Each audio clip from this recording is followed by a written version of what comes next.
Il tema della bonifica in Veneto è di stringente attualità. Il 14 dicembre si terranno le elezioni per il rinnovo delle compagini amministrative dei consorzi che resteranno in carica 5 anni. Per capire quale sia l'importanza del ruolo della bonifica, siamo andati a Portogruaro, sede del Consorzio di Bonifica Veneto Orientale, dove abbiamo incontrato il presidente Gianluigi Martin.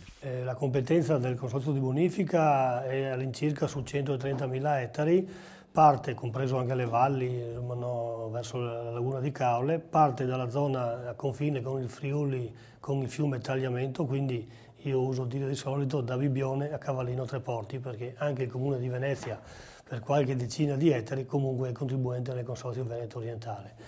Poi si va verso la provincia di Treviso, abbiamo alcuni comuni che in parte gravitano sul consorzio, la somma fa circa 120-125.000 ettari di competenza.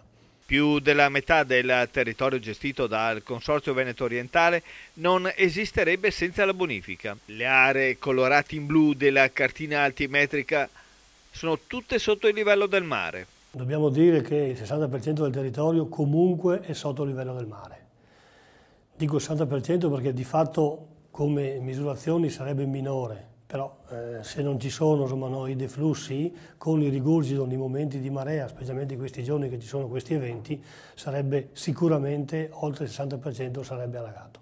Il controllo della rete di bonifica avviene nella sede centrale del Consorzio Veneto Orientale a Portogruaro, grazie a un sistema informatizzato. L'ex Consorzio Pianura Veneta di Portogruaro è già da oltre 30 anni che sta investendo sulla tecnologia per il telecontrollo, avendo anche molti impianti idrovori, anche più piccoli, quindi da una sede centrale riesce a gestirli, li fa partire, li ferma, agisce su attività ordinarie o altrimenti fa intervenire la squadra. Questo lo stiamo costruendo anche nella parte del San Donatese, quindi posso dire che nell'arco di alcuni anni il 90% degli impianti sarà telecontrollato e telecomandato. Questa è una cosa molto importante che negli anni abbiamo sempre visto sempre più potenziata, perché le stesse autorità comunali, ma lo stesso Genio Civile, la Protezione Civile in primis, spesso fa riferimento a noi o comunque si presenta da noi per capire tutti i dati del territorio, perché una squadra di protezione civile che deve andare a fare degli interventi è importante che conosca anche il livello interno ed esterno delle acque. Con questo sistema, monitorato ogni alcuni minuti, si ha puntualmente sempre l'aggiornamento dei dati. L'attività di bonifica non si ferma, gli interventi effettuati e quelli in cantiere sono molti. Ma diciamo noi interventi negli ultimi anni ne abbiamo fatti moltissimi, molti sono di interventi strutturali, altri sono comunque di progettazione, però abbiamo un'attività costante che ci vede impegnati con tutta la struttura a 360 gradi. Cito quello prossimo nella partenza che va a interessare il comune di Concordia Sagittaria con un investimento di 3 milioni di euro dove si prevede la costruzione di un grande canale che passa al lato del centro abitato di Concordia partendo dalla Triestina e porta verso l'impianto di pompaggio tutta l'acqua nei momenti di forti precipitazioni. Verrà poi potenziato l'impianto idrovoro dove recapita l'acqua che vedrà un ulteriore incremento di oltre 5 metri cubi al secondo di pompaggio.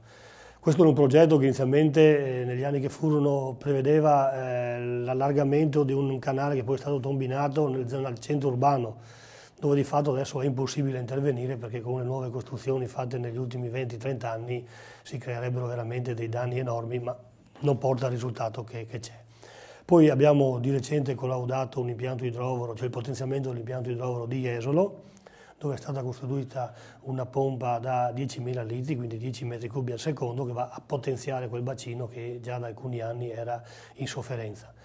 Siamo in fase finale di approvazione dell'iter tecnico di una serie di progetti per circa 8 milioni che rivede principalmente o quasi totalmente sul bacino del Cavallino Treporti, dove si vengono a costruire nuovi impianti idrovori, c'è un canale che recupera tutte le acque di prima pioggia e le porta fuori dalla laguna in modo da disinquinare tutto quel territorio, oltre che a dare una grande sicurezza idraulica.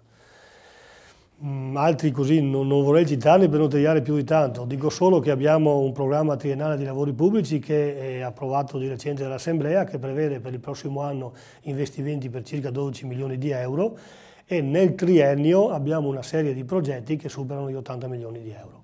Il 14 di dicembre ci sono le elezioni per il rinnovo dei consorzi di bonifica, perché è importante andare a votare, Presidente? Perché è importante andare a votare il 14 dicembre? Io raccomando a tutti di andare a votare perché è importantissimo avere la propria partecipazione sull'attività dell'ente. Non si può protestare e dire ma l'ente non fa questo, non fa quell'altro. L'importante invece è esserci dentro per portare le proprie voci e poi assieme fare forza nei confronti della Regione. Credo che l'amministrazione che ne uscirà, se ha alle spalle un grosso numero di elettorato, ha anche la possibilità di fare la voce più grossa nei confronti della Regione, insomma. Perché comunque sul territorio siamo l'ente che è in prima linea. Qualsiasi problema, i primi sono sempre a nominare il consorzio di bonifica. Poi lo affiancano al comune, in maniera che è quello che gli dà una mano su tutte le attività. Ricordiamo che i seggi sono aperti dalle 8 della mattina fino alle ore 20. Sono 38 le sedi sul territorio di competenza del Consorzio di Bonifica Veneto Orientale. Gli aventi diritto al voto sono i proprietari di immobili iscritti nel catasto consortile, obbligati al pagamento dei contributi.